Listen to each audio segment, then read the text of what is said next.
Hello everyone, Morgan from RH Networks. We are into the last stages of this home cinema build. As you can see, we have all of our frames for our acoustic panels.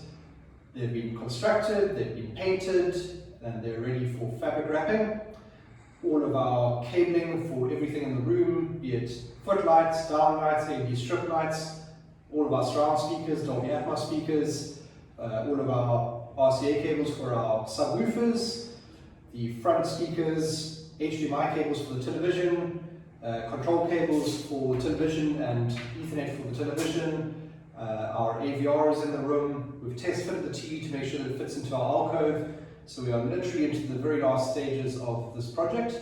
So tomorrow's a big focus on wrapping all of our acoustic panels.